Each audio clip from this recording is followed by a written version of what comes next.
All right, today we are cracking open a psychological case file that's over a century old. We're going to look at a technique that was designed, believe it or not, to make our own words testify against us. We are talking about Carl Jung's incredible word association test. So let's just start with this one big question. Can your own words actually betray you? I mean, really? Can the simple, spontaneous words you say right off the top of your head reveal secrets that you are desperately trying to keep locked away? Well, Carl Jung was convinced they could, and he created a pretty ingenious experiment to prove it. So, to get how this works, let's picture a classic detective story, one that Jung himself actually used to explain his method. Imagine a bag of expensive jewelry gets stolen from a hotel room. Now, the police have it narrowed down to 3 suspects, the porter and a couple of other employees. But here is the crucial detail. Other than the owner, only the person who stole it knows exactly what was inside that bag. So you're the detective, you've hit a total dead end. There's no physical evidence, no fingerprints, nothing. How in the world do you unmask the culprit? Well, Jung proposed this radical idea he called a psychological diagnosis of evidence. Basically, a way to find the clues not at the crime scene, but deep inside the suspect's own mind. And this brings us right to the method itself, the word association test. Now, it sounds simple. Almost too simple, but it is incredibly powerful in what it can actually dig up. So let's break down exactly how this thing works. Okay, so the process is really clever. First, you create a list of words. You mix in a bunch of normal, everyday words with what Jung called critical words, words taken directly from the evidence of the crime. Then you tell the suspect, just respond with the very first word that pops into your head. Don't think. And while they do this, you're timing every single response with a stopwatch. Because the real gold isn't in what they say, it's in the analysis of the hesitations, the stumbles, the little cracks that start to show what's hidden underneath. And this right here perfectly illustrates the whole idea. So for an innocent person, if you say the word water, they'll probably fire back a quick, logical response like drink, super fast. But for our thief, a critical word like bottle, maybe it reminds him of a specific, unique bottle from that stolen bag, that might cause a long pause, a stutter, a really delayed reaction, you see?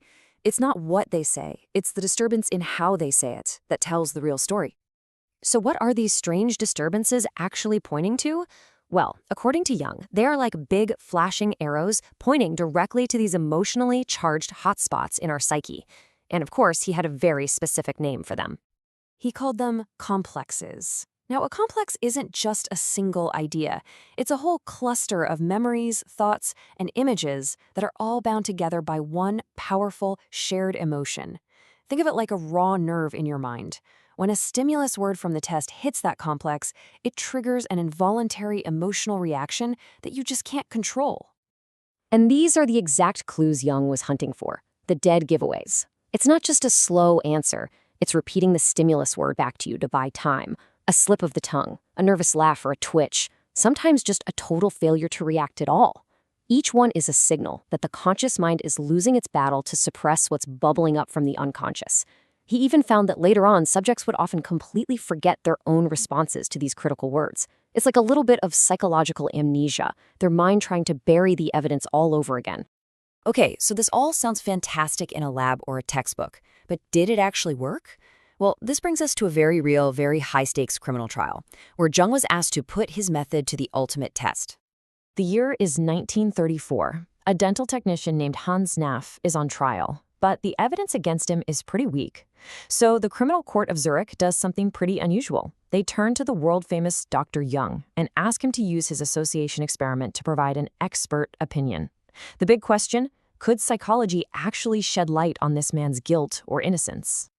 Jung's strategy was just meticulous. He put together this massive list of 407 words. Now, most of them were totally neutral, but he very cleverly mixed in 2 other key categories: general emotional words like anxiety or unjust, and then, critically, words taken directly from the physical evidence in Naff's case, words like gas, syringe, and bottle. And the results were, well, they were absolutely striking. You can see it right here on this chart. The neutral words, they caused almost no psychological disturbance at all, averaging just 0.6 signs per reaction. Emotional words caused a bit more, jumping up to 2. But look at the words taken directly from the evidence. They caused the biggest disturbance of all, at 2.2 signs for every reaction. And if we zoom in even closer, you can see the specific words that were the real bombshells. Words that referred to the concrete, physical details of the evidence. Brush, gas, syringe. They caused what Jung called maximal disturbances.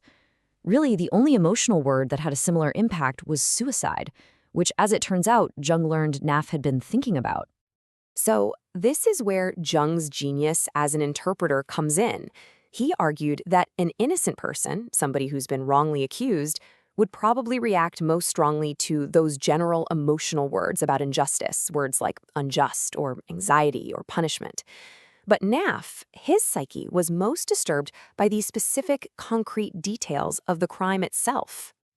So, in his official opinion that he delivered to the court, Jung laid out this powerful conclusion. Neff's psychological state, as revealed by the experiment, did not match what you would empirically expect to find in an innocent person. His mind wasn't preoccupied with being framed, it was preoccupied with the evidence. And this is so important. Jung himself was the first one to put up a huge disclaimer. He was crystal clear that this method was not some infallible, magical lie detector. He stated that the experiment could never, ever provide absolute proof of guilt, but only serve as a really valuable piece of circumstantial evidence. Now, the story here doesn't just end with crime scenes in courtrooms. Because for Jung, this whole experiment was really about something much bigger.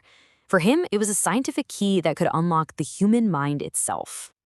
You see, for Jung, this test was never really about criminology. It was the first real experimental proof for one of his deepest and most profound ideas, that our unconscious isn't just some quiet, dusty basement. It's actually home to powerful forces he called autonomous complexes. So why in the world is an autonomous complex? Well, Jung theorized that these emotionally charged clusters of ideas in our unconscious, they aren't just passive memories sitting there.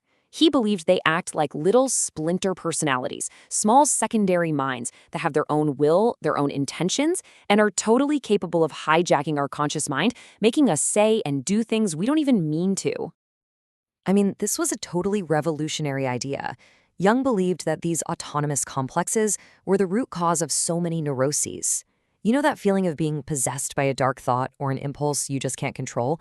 For Jung, that was literally a complex taking over the driver's seat. And the word association test was the first time this phenomenon could actually be observed in a lab.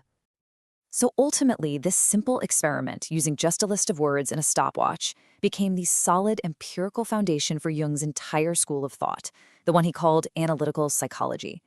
It was the proof that you could use objective, measurable data to actually map the hidden unconscious architecture of the human psyche. And that kind of brings us to our final thought. Jung's test reveals the things our minds are truly preoccupied with, the complexes that hold the most emotional weight, whether we realize it or not. So it leaves us with a pretty fascinating and maybe a little unsettling question to think about. If your unconscious mind was put on trial, what hidden truths would it reveal about you?